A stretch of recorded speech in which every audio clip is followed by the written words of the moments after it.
بسم اللہ الرحمن الرحیم۔ حضرت عمر رضی اللہ تعالی عنہ پر جب حملہ کیا گیا تو ان کے لیے دودھ لایا گیا، اور جیسے ہی آپ نے دودھ پیا تو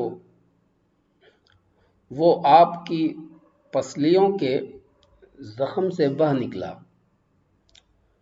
طبیب نے ان سے کہا، اے امیر المومنین، کچھ وصیت فرما دیں کیونکہ آپ زیادہ دیر زندہ نہیں رہ سکتے۔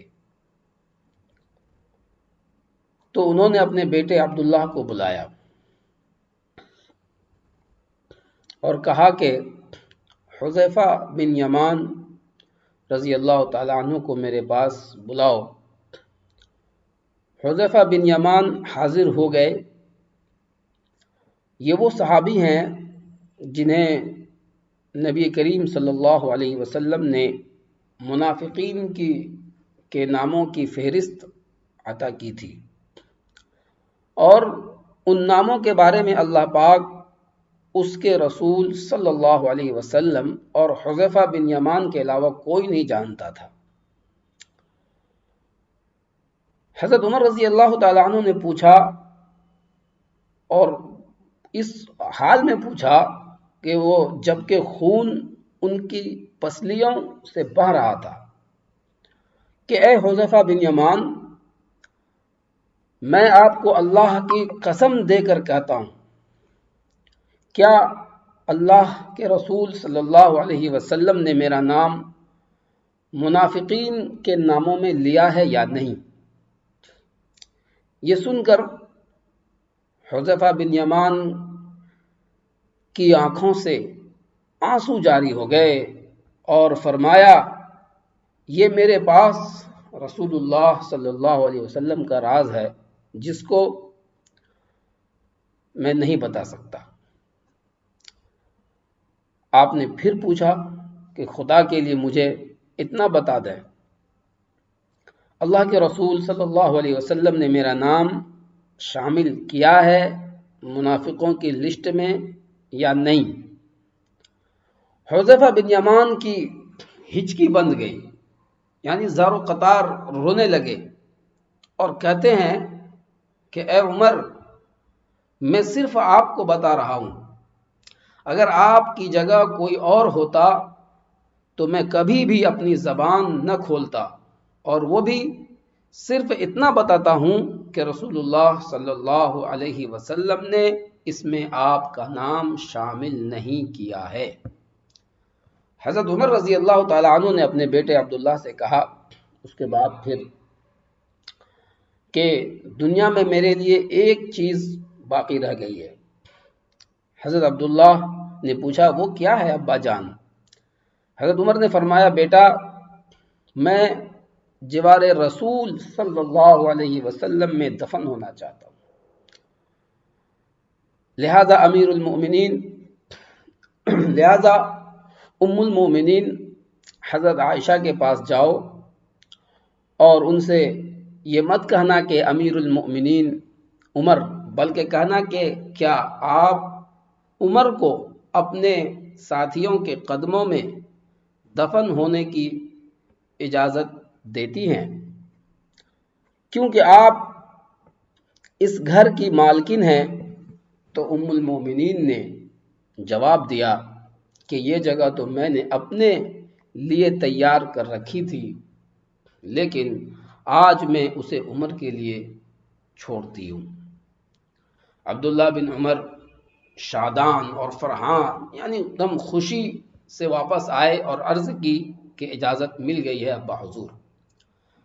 عبداللہ بن عمر نے دیکھا کہ حضرت عمر کا رخسار مٹی پر پڑا ہوا ہے، تو انہوں نے آپ کا چہرہ اٹھا کر اپنی گود میں لے لیا۔ حضرت عمر نے اپنے بیٹے کی طرف دیکھا اور فرمایا کہ کیوں تم میرا چہرہ مٹی سے بچانا چاہتے ہو؟ عبداللہ بن عمر نے کہا، ابا جان، لیکن حضرت عمر نے بات کاٹتے ہوئے فرمایا کہ اپنے باپ کا چہرہ مٹی سے لگنے دو، بربادی ہے عمر کے لیے اگر کل اللہ پاک نے اسے نہ بخشا۔ سوچئے کتنی بڑی بات حضرت عمر اپنے بیٹے سے فرما رہے ہیں۔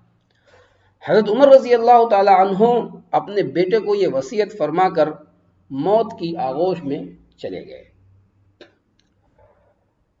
اور وصیت فرمایا کہ اے میرے بیٹے، میری میت مسجد نبوی میں لے جانا اور میرا جنازہ پڑھنا، اور حذیفہ بن یمان پر نظر رکھنا، اگر وہ میرے جنازے میں شرکت کرے تو میری میت روضہ رسول صلی اللہ علیہ وسلم کی طرف لے جانا، اور میرا جنازہ روضہ رسول صلی اللہ علیہ وسلم کے دروازے پر رکھ کر دوبارہ اجازت طلب کرنا اور کہنا کہ اے ام المؤمنین، آپ کا بیٹا عمر، یہ مت کہنا کہ امیر المؤمنین، ہو سکتا ہے میری زندگی میں مجھ سے حیا کی وجہ سے، شرم کی وجہ سے اجازت دے دی ہو، اگر اجازت مرحمت فرما دیں، اگر اجازت دے دیں تو دفن کرنا، ورنہ مجھے مسلمانوں کے قبرستان میں دفن کر دینا۔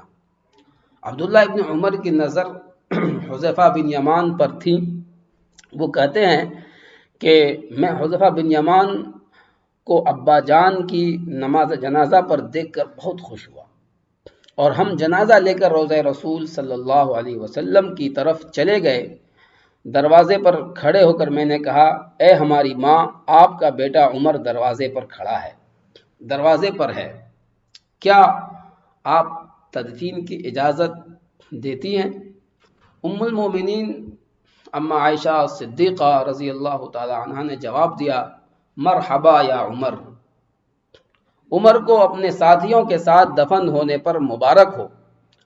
ام المومنین نے اپنی چادر سمیٹی اور روضہ رسول صلی اللہ علیہ وسلم سے باہر نکل آئی۔ دوستو، یہ تھے وہ حضرت عمر۔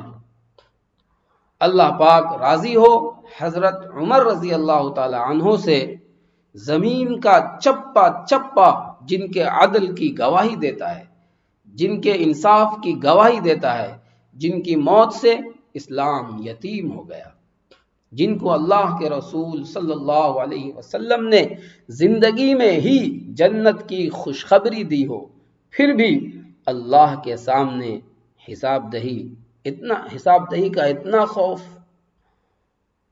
تو سوچئے ہمارا اور آپ کا کیا ہوگا۔ تو دوستو، یہ تھے حضرت عمر رضی اللہ تعالی عنہ۔